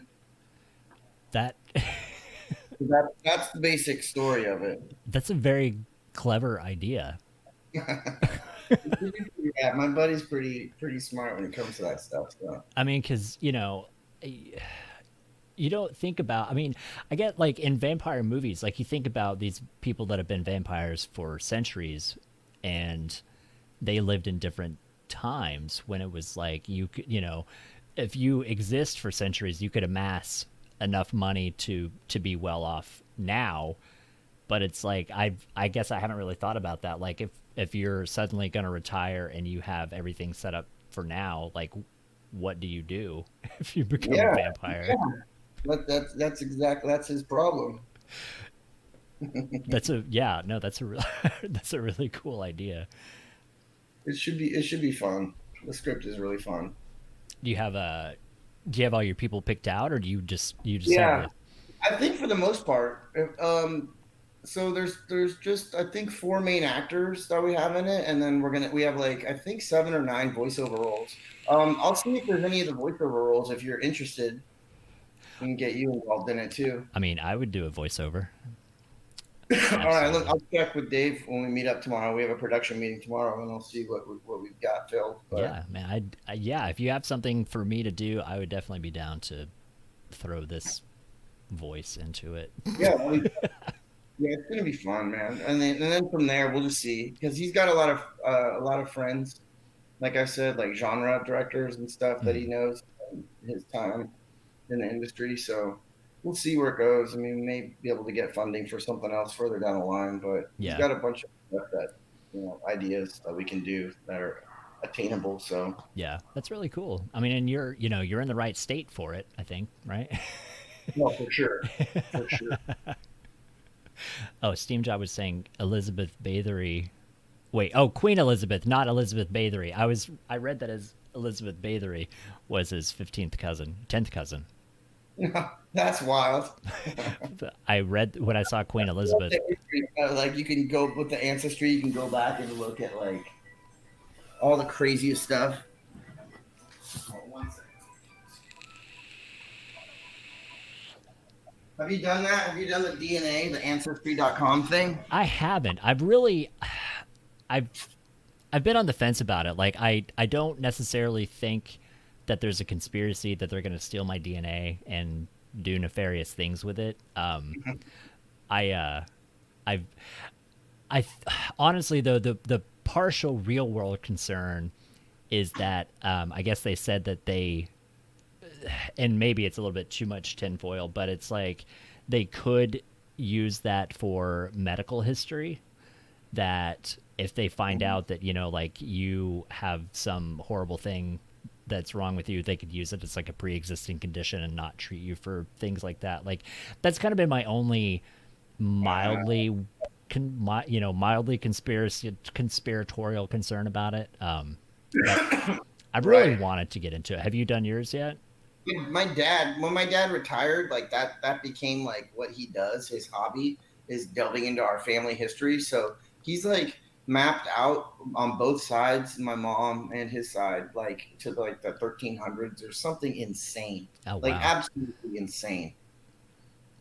Was there But anybody? yeah, Did they find I anybody famous? I don't think anybody. A lot of like organized crime stuff. Yeah. It'll tell you if they're killed. Yeah, it'll tell you like if your relative was murdered, or sometimes it tells you how it was how they were murdered, or like there's a lot of like died organized crime hit. Like there's Wow. break it down by yeah, it's pretty interesting. But he's found a lot of cool stuff. So where did they come from? Like what is your like Italy, we're Italian. okay. Like, and my mom's side is 50% Italian, 50% Mexican. My dad's all from Italy. Like all of his family can be like traced back to Italy. Okay. Okay. So then I guess the stereotypes of the Italian like organized crime stuff Oh, kind of big fits. time. Yeah, I mean, yeah, I mean, everybody, like great grandparents, great great grandparents immigrated here. Yeah, and then kind of did what they had to do. Yeah. That's You very know, interesting. Yeah, I I've wanted to look into like I feel like I'm going to look into mine and it's going to be cuz my grandfather owns or well he died recently but owns hundreds of acres and it's all farmland. So like all they've done is farm. And so right? like I I'm not to say like I'd be disappointed, but it would be like I'm gonna look back and it's like, oh, they were farmers and they farmed and they did all this. You know, like I'm not gonna find anything exotic like that they conquered a country or or like built a fucking castle or it's all gonna be like That's fine. Yeah, if you're like, yeah, U.S. history is weird. Like, we have no culture here. It all comes from somewhere else, dude. Big yeah melting pot here, Like, it's everybody else's culture. yeah that and I'm curious like what I think the most I've been told is generally what most people say, is like Irish, German, Dutch, like the Right. normal, like where everybody was coming from. So yeah, I really need to look into it. I need to. Do you know which DNA thing did your dad use? I think he does ancestry. Okay. Did you do the Mm. like the actual DNA testing thing, like the swab your mouth and send it Yeah, in? yeah, he did. Yeah. Okay. I mean, and I didn't do it. My dad and my mom did it, and from there we're able to like trace everything. Yeah. It's really, it is really fascinating, like how that works. I guess, like to think about, they couldn't do that 1,000 years ago. Like, it was like all this stuff had to be written down, and Oh, and yeah. and now you can swab your mouth and figure out 1,000 years of your history. That's so crazy to me. It's so crazy. Sorry, damn cat. You just have the one cat. Yeah, I got the one cat and then the doggo. They're pretty good together. The cat likes to escape outside sometimes. So how's the this is a terrible question. How's the weather? I was talking to Grim the other day because he's down, I guess, by LA, and he was saying it was like getting like 60. So he's like, it's fucking cold in It California. started it was raining today, just early this morning. Yeah, But yeah, and like right now it's like I don't even know, 58. yeah. Well, it's let me check. It's 14 degrees here. Holy shit! That is just mind boggling to me. That'd be cool to like, go and visit and then come home and be okay. And then Right. like I couldn't live in that, dude. Like I could like chipping ice off my windshield. Like just right now, it's giving me anxiety thinking about that shit. Yeah, it's like I'm looking at my cameras outside and there's snow on the ground. The roads are covered in ice, and like it's awful. Like everything is terrible right now. It's just fucking ridiculous. Like, and my other buddy lives in Florida, and he says the same thing. It gets to like 65, and he's like, I got to put on fucking pants. Like it's cold. Like 65 would be amazing right now instead of 14 degrees. Like I was doing stuff for my room. Like I was putting shelves up in my room, and I can't paint them because spray paint doesn't work when it's 14 degrees. Right. So like I can't do any of the stuff that I wanted to do. Like it's all bullshit. Where, are you? Do what? What state are you in? I'm in Oklahoma, Okay, down in that's right. Tulsa. I think there was one vape show. The guy, what was his name? Kevin, I think, that was doing VCC. Yeah, yeah, yeah, yeah. He did. We had a VCC here in like 15, 16, somewhere around there. But that's the only thing that ever actually happened as far as vaping in Oklahoma. Right. I think. I'm trying to think of who came down. Ruby Roo came down. Matt from Suck My Mod came down. I think that was about it. The guys from Plumes of Hazard came down because they were in Texas. Yeah, it was funny because we had one here, and I talked to Graham, and I was like, "You got to come to Tulsa and come fucking hang out." And he was like, "I just got a call. I'm flying to Ireland to do a show in Ireland." And I was like, Shit. "Yeah, that was." So like I can't really argue with that, because like, I'd been to Reno, like I went to California and I'd been to his show in Reno. It's like you get to Oh, come to Tulsa and hang out, and it's like nope, got to go to Ireland. Like well, that Reno show. I'll never forget that one, man. Reno was a good time.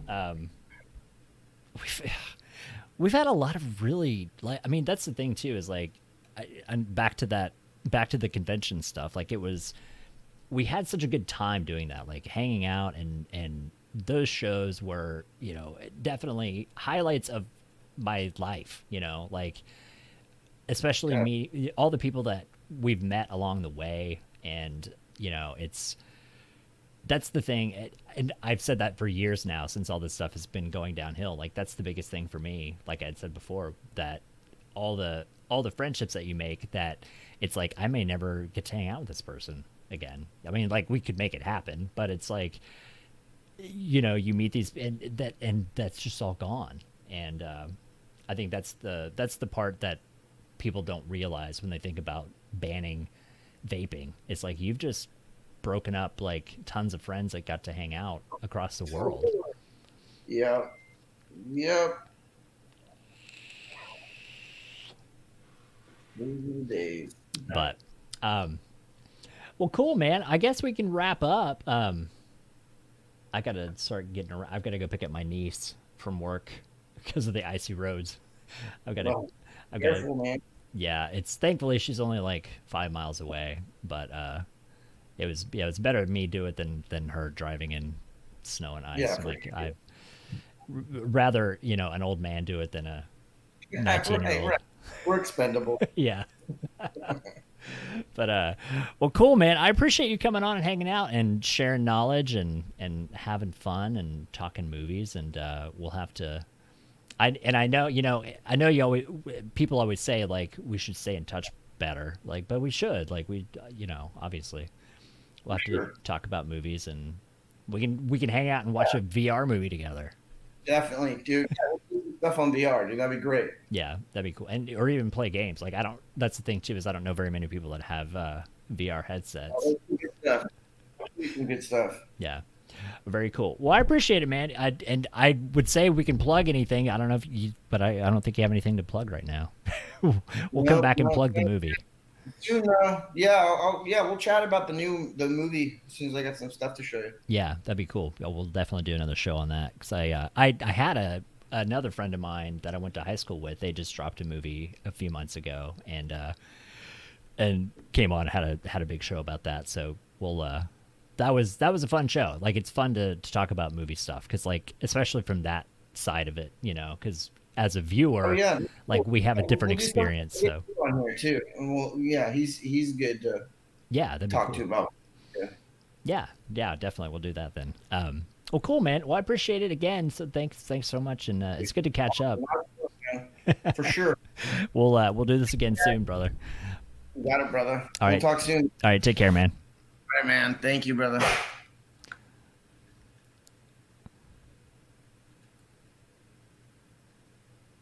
That. Sorry, I was looking at my text. Let me fix my camera. That was. Hey, there it goes. That was Vince. Vince, I think McLaughlin. I think you asked about that. Vince is a guy I met through vaping, and he worked at a company called PAWNS that made fantastic gourmet e-liquid for the e-cigarettes. And along the way, we found out that he was also a horror buff, and it just kind of blossomed from there.